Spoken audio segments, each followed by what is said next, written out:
Aujourd'hui, je suis très heureux de venir vous parler de DLR comme je ne l'ai jamais fait. Nous allons associer les 60 ans de DLR, vos matériels et l'art. Le projet DLR m'a séduit. Ce mélange-là de créativité avec des choses existantes, les grues, les tracteurs, ça, je trouve, c'est ce qui m'a passionné dans ce projet-là. Cette collaboration avec cet artiste, j'ai trouvé ça assez intéressant. C'est une action qui va du coup se dérouler dans la droite ligne de ce qu'on fait au niveau de la promotion des métiers, de l'attractivité de nos métiers.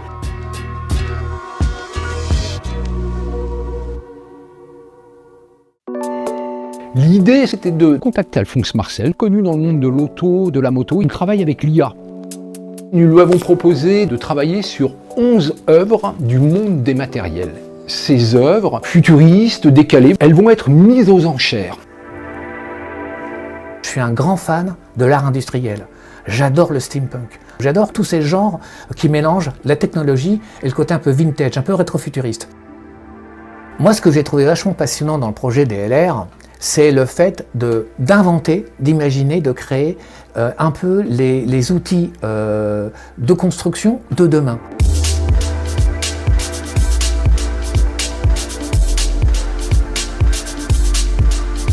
Ma première réflexion, c'était d'avoir une vision logique et créative de ces engins dans le futur.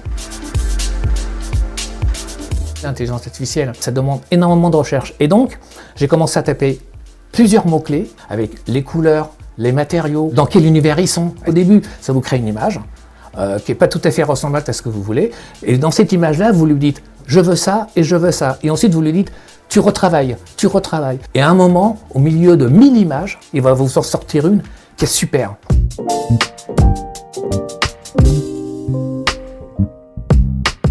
Ce qui m'a aussi énormément séduit dans ce projet-là, c'est le côté caritatif. Le fait de savoir que mes images vont être vendues aux enchères et que l'argent récolté va servir à financer des bourses pour des jeunes, moi personnellement je trouve ça génial et c'est peut-être même, je pense, le premier point qui m'a motivé.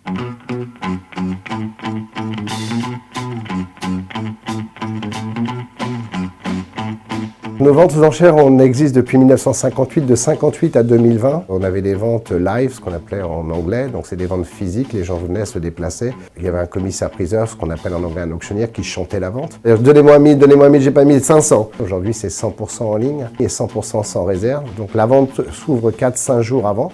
L'an dernier, on a vendu à peu près 14 000 machines sur le marché français.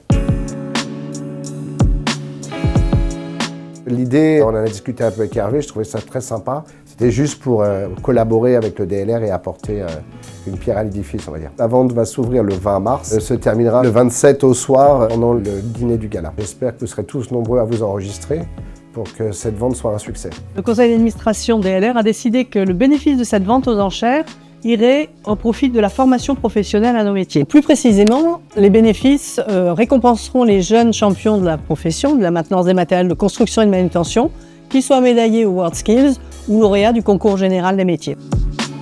Ce sera donc un bon moyen de reconnaître et de valoriser les formations professionnelles et les métiers qui sont tellement utiles et indispensables à nos entreprises.